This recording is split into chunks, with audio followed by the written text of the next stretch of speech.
Au nom du Père et du Fils et du Saint-Esprit, ainsi soit-il. Chers fidèles, la fête de Saint Laurent, diacre et martyr, donc à la préséance sur le 9e dimanche après la Pentecôte, comme je vous l'ai dit, et il n'y a que la mémoire de ce 9e dimanche après la Pentecôte.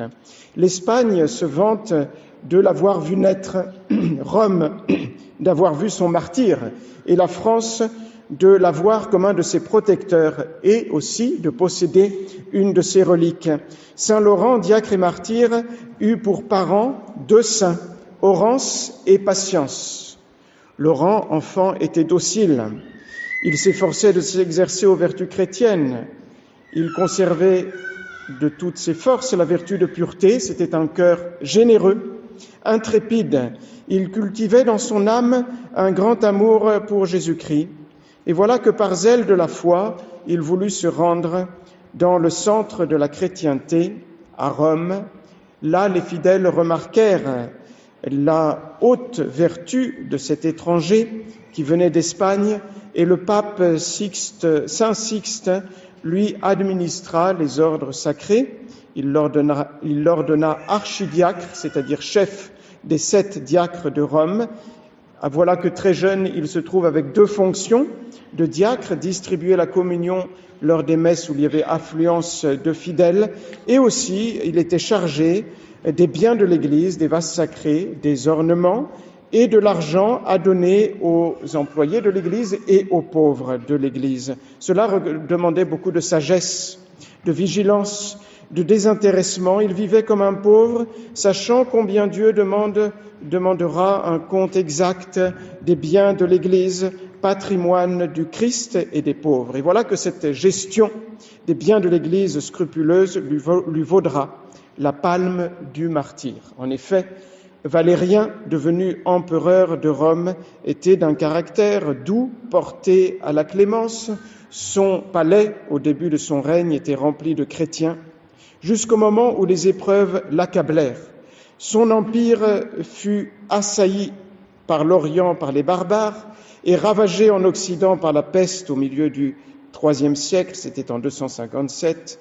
Et écoutant de mauvais amis, l'empereur se tourna vers la magie pour trouver remède à tous ses malheurs, et il se laissa persuader que leur cause était les adorateurs du Christ. Il commença donc à éloigner les chrétiens de son trône. L'Église se prépara alors à une nouvelle persécution qui, comme de coutume, se déchaîna tout d'abord sur la cité privilégiée des martyrs, c'est-à-dire Rome, sur son clergé et surtout sur son pontife, le pape Sixte, Saint Sixte, qui fut arrêté et jeté dans la prison Mamertime, là où avait été jeté aussi Saint Pierre. Et alors voilà que vrai diacre d'un si saint pontife, Saint Laurent, souhaitait lui tenir compagnie dans ce sacrifice. Et dès qu'il peut le voir, il s'adressa à lui avec des paroles que saint Ambroise nous a transmises. « Père, dit-il à saint Sixte, où allez-vous sans votre fils ? Pontife saint, où courez-vous sans votre diacre ? Vous n'avez jamais eu coutume d'offrir le sacrifice sans ministre. Qu'y a-t-il en moi qui est déplu à votre paternité ? M'avez-vous trouvé dégénéré ? Vérifiez alors par l'expérience si vous avez choisi un digne ministre pour lui confier la dispensation du sang du Seigneur puisqu'il distribuait la Sainte Communion. N'est-il pas juste que l'enfant accompagne son père et la brebis son pasteur ? Saint Sixte lui répondit : « Je ne te délaisse pas, je ne t'abandonne pas, mon fils. De plus grands combats t'attendent pour la foi du Christ. Nous qui sommes âgés, nous n'avons qu'un léger combat, mais toi qui es jeune, il t'est réservé un bien plus glorieux triomphe. Dans 3 jours, le Lévite, dit le pape, suivra le pontife. Va, distribue tous les trésors de l'Église qui t'ont été confiés et prépare-toi au martyr. » Alors Laurent, brûlant du désir de donner son sang pour Jésus-Christ, ne perd pas un instant, il confie les vases sacrés et les ornements à d'autres fidèles, il ramasse tout l'argent destiné aux pauvres, il parcourt tout Rome où les chrétiens étaient cachés pour distribuer les aumônes de l'Église, il exhorte aussi les chrétiens à la patience, à la force, à la constance, et il rend la vue à des aveugles. Et voilà que il se rend ensuite à la porte de la prison pour avoir la consolation d'adresser ces dernières paroles au pape qui était condamné à la décapitation. « Ne m'abandonnez pas, Saint-Père, j'ai fait tout ce que vous m'avez ordonné et distribué aux pauvres les trésors que vous m'avez confiés. » Alors les soldats, ayant entendu ce mot de trésor, l'amènent à l'empereur Valérien. Il y comparait avec un air modeste et respectueux, mais résolu, qui montrait un courage peu ordinaire. Il confesse sa foi de chrétien et sa profession de diacre. Et à la demande de l'empereur où étaient les richesses qui lui avaient été confiées, il répond qu'il les montrera pourvu qu'on lui laisse le temps pour cela. On lui accorde 1 jour de délai. Et alors Laurent rassemble tous les pauvres qu'il peut de Rome et il vient à la tête de cette multitude de plusieurs centaines de pauvres se présenter au tribunal du prince. Auguste prince, voici tous les trésors de l'Église, trésors éternels qui augmentent toujours sans jamais diminuer, qui se répandent partout et que chacun peut posséder. Alors, le prince Valérien prend cela pour une insulte, il décide de le punir de manière exemplaire et donc il ordonne à Laurent de sacrifier aux dieux ou alors d'être torturé plus cruellement que tous ceux de sa secte. « Vos dieux ne méritent même pas les honneurs que l'on rend aux hommes, répond Laurent. Comment pouvez-vous m'obliger à les adorer ? Je ne crains pas vos supplices et j'espère que par la grâce de Jésus-Christ, l'intrépidité avec laquelle je les supporterai sera une preuve visible de la toute-puissance du Dieu que j'adore. » L'empereur interdit, ne veut pas perdre la face, il ordonne à un de ses principaux officiers, Hippolyte, de le jeter en prison. Mais Hippolyte est frappé par la modestie et les paroles du saint et les miracles qu'il va faire en prison. Il va, comme le dit l'office d'aujourd'hui, guérir plusieurs aveugles et il demande le baptême. Alors le lendemain, on tenta de pervertir Laurent par des promesses, tout d'abord, puis par des miracles, et on n'obtient de lui que de nouveaux signes de sa foi et de sa constance. On lui prépare un chevalet, c'était une échelle, sur lequel on déchire son corps. Le saint croit expirer, alors il lève les yeux vers le ciel.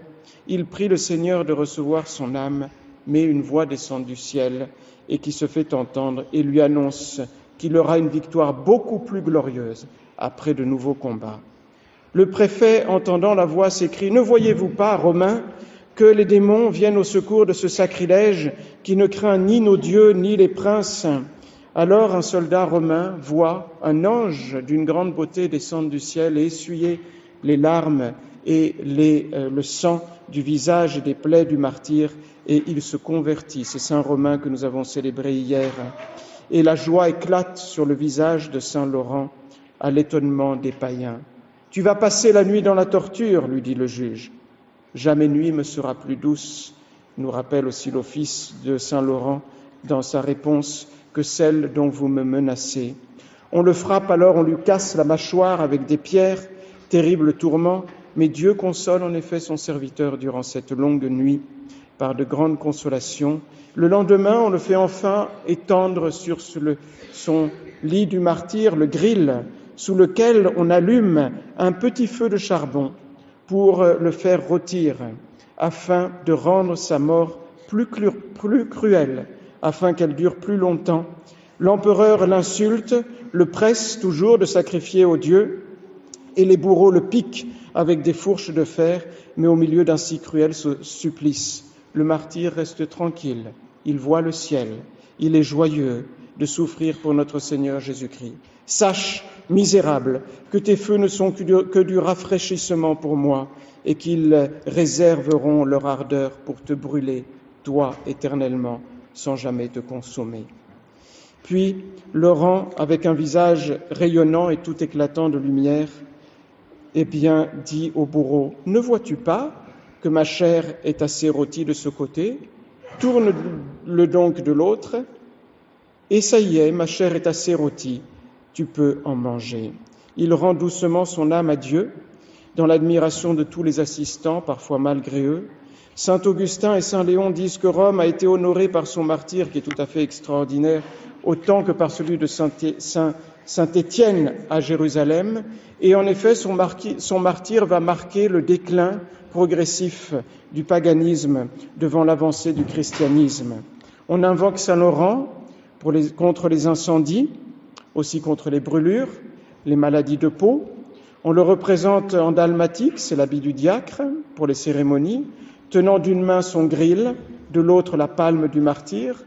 Il y a en effet en France de nombreuses reliques de Saint Laurent, comme un morceau de son gril et aussi un de ses bras qui est conservé à Laon, dans la ville de Laon, donc avec sa peau toute rôtie.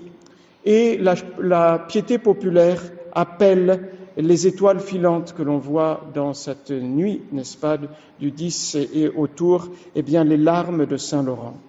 Évidemment, Saint Laurent nous donne, chers fidèles, principalement l'exemple de la vertu de force, à un degré héroïque. La force n'est pas la première des vertus morales, mais elle est très importante et excellente. Avec la tempérance, la vertu de force enlève tous les obstacles pour faire le bien. En effet, vous le savez, chers fidèles, la vie chrétienne demande de surmonter des difficultés pour atteindre les sommets. Et les deux actes de la vertu de force sont nécessaires pour cela. Ces deux actes sont agredi, on dit en latin, c'est-à-dire attaquer, agir avec audace, et sustinere, c'est-à-dire endurer.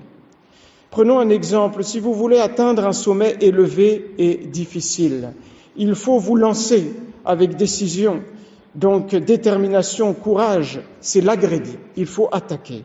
Et il faut ensuite supporter la souffrance avec constance, supporter l'effort jusqu'au bout, sans jamais abandonner, sans jamais baisser les bras. Durant le camp que nous venons de finir, dans lequel plusieurs des jeunes ici ont participé, un jeune de 15 ans, Vittorio, dans cet épisode, il portait bien son nom, et donc fut assailli d'un mal violent à un genou au sommet du sanctuaire de Roccia Melone. Là, il s'agissait de la descente à 3500 mètres d'altitude. Il fallait descendre 1500 mètres de dénivelé. Avec 2 bâtons de soutien, Vittorio se lance et en plein milieu, on lui propose une halte. Non, dit-il, car si je m'arrête, je suis perdu. C'est évidemment une très pâle image du combat beaucoup plus noble, beaucoup plus important, beaucoup plus rempli de consolation, le combat pour se vaincre soi-même, chers fidèles. Il faut se décider sans prendre peur devant les tentations et il faut avoir beaucoup de courage pour passer à la contre-attaque et aussi de la constance en attendant la victoire. Il faut donc lutter d'une part contre la timidité, qui est un excès de crainte, la couardise, qui est un défaut d'initiative pour se lancer, pour commencer, tout en restant dans un juste milieu, sans tomber dans les 2 autres défauts contraires, qui sont la témérité et l'impassibilité. De même qu'en montagne, il ne faut pas être téméraire, évidemment, et il ne faut pas être imprévoyant, eh bien, dans le combat spirituel, nous aussi, nous ne devons pas être présomptueux et irréfléchis en affrontant les dangers sans s'armer suffisamment spirituellement. En effet, la vie de l'homme, c'est un combat sur terre. C'est Dieu qui nous le dit dans la Sainte Écriture. Nous sommes comme un soldat en première ligne. Parfois, il faut attaquer les ennemis spirituels. D'autres fois, il faut résister avec fermeté pour ne pas perdre ce que nous avons conquis. Et donc, contrairement aux idées reçues, il est plus difficile. Il faut plus de force pour résister, pour soutenir, pour endurer, que pour attaquer. Car quand nous attaquons, eh bien, c'est nous qui prenons l'initiative du combat et cela est plus facile. C'est pour cela que saint Ignace recommande toujours la contre-attaque, faire diamétralement le contraire de ce que nous suggère la tentation. Et c'est pour cela aussi qu'il faut plus de force quand on doit réagir à l'improviste contre une tentation à laquelle on ne s'est pas préparé. Donc la force, vous le savez bien, c'est une des 4 vertus cardinales qui, avec la grâce de Dieu, nous donne cette fermeté pour ne pas arrêter de poursuivre le bien ardu et difficile, quelles que soient les difficultés, quels que soient les dangers, les souffrances à affronter, même la mort. Nous comprenons facilement l'importance de la force dans la vie chrétienne. Au camp aussi, on le dit souvent aux jeunes, eh bien, le plus difficile, ce n'est pas de faire quelque effort.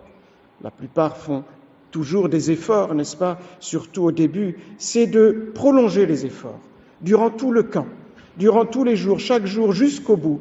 Et parfois, eh bien, donc, cela est plus difficile. Parfois, certains font très bien au début, mais ne finissent pas, n'est-ce pas? Il ne faut pas se relâcher. Alors, la vertu principale qui doit accompagner la force, c'est une vertu très importante que vous connaissez bien, c'est la patience. C'est une des vertus les plus nécessaires dans cette vallée de l'âme parce que nous avons beaucoup de souffrances à supporter. Combien d'âmes passent complètement à côté de l'importance de cette vertu et ainsi perdent le mérite de pratiquement toutes leurs souffrances. Ils souffrent encore plus et ils ne font pas un pas en avant dans la sanctification. Et donc il faut, pour être patient, et c'est indispensable, penser que Dieu sait mieux que nous ce qui nous convient. C'est pour cela qu'il permet des tribulations. Il faut aussi, par exemple, désirer imiter Jésus et Marie, qui sont des modèles de patience incomparables. Vouloir réparer aussi nos péchés, cela nous donnera de la patience. Coopérer à la rédemption en unissant nos souffrances à celles de Jésus-Christ pour la conversion des pécheurs. Et puis penser à l'éternité qui nous attend, mais à une condition, si nous savons souffrir avec patience. Il y a deux autres vertus principales qui accompagnent la vertu de force, c'est la persévérance et la constance qui inclinent à persévérer justement, à continuer dans l'exercice de la vertu. L'une, la persévérance, malgré la longueur des efforts nécessaires, il faut les continuer, et l'autre, la constance, malgré les difficultés qui proviennent de l'extérieur cette fois-ci. Par exemple, les mauvais exemples. Vous voyez comme la constance est importante. Malgré les mauvais exemples, il faut continuer à pratiquer la vertu. Alors, pour conclure, comment acquérir la force? Je donnerai quelques moyens, certains purement spirituels, et deux pratiques. Ce spirituel, c'est évidemment la demander à Dieu. Nous sommes faibles sans l'aide de Dieu. Il faut demander à Dieu la force. Il faut ensuite regarder Jésus crucifié, qui nous donnera la force de supporter les souffrances de la vie sans amertume et sans se lamenter. Et il faut intensifier notre amour envers Dieu. Quand on aime vraiment le bon Dieu, quand on aime plus le bon Dieu, eh bien les difficultés dans son service n'existent plus. Et la faiblesse de notre âme dans ces tribulations et ces souffrances devient un motif d'espérer encore plus dans la grâce de Dieu. Quant aux moyens pratiques, le premier, il y en a deux. Et le deuxième est le plus important, je pense, pour nous tous. Le premier, c'est de prévoir les difficultés à l'avance, pour les accepter à l'avance. Monseigneur Guérard des Lauriers, sur son lit de mort, c'est raconté dans le numéro de Sodalitium sur la mort de Monseigneur Guérard, eh bien, a fait cette recommandation à mes confrères. Il leur a dit, vous serez un petit nombre, au début en tout cas, mais il faudra persévérer, il faut être courageux, parce qu'une épreuve qui est prévue, eh bien, est plus facile à surmonter. Il faut prévoir les difficultés pour les surmonter. Et le deuxième moyen, qui est à la portée de tous, qui est très simple, c'est d'embrasser avec générosité les petites souffrances qui nous arrivent chaque jour dans la vie quotidienne, pour fortifier notre esprit contre la douceur. Si nous ne nous efforçons pas de faire ce petit effort chaque jour, nous ne ferons jamais un progrès sérieux dans la vie chrétienne. Accepter les petites souffrances quotidiennes. Que notre Seigneur Jésus-Christ, qui est mort sur la croix pour nous, la Sainte Vierge, co-rédemptrice, et leur parfait imitateur, Saint Laurent, martyr, qui fut fort vraiment pour obtenir le ciel jusqu'à affronter avec une très grande fermeté tous les tourments et une mort atroce, nous obtiennent de pratiquer cette vertu pour conquérir la palme du salut éternel. Au nom du Père et du Fils et du Saint-Esprit, ainsi soit-il.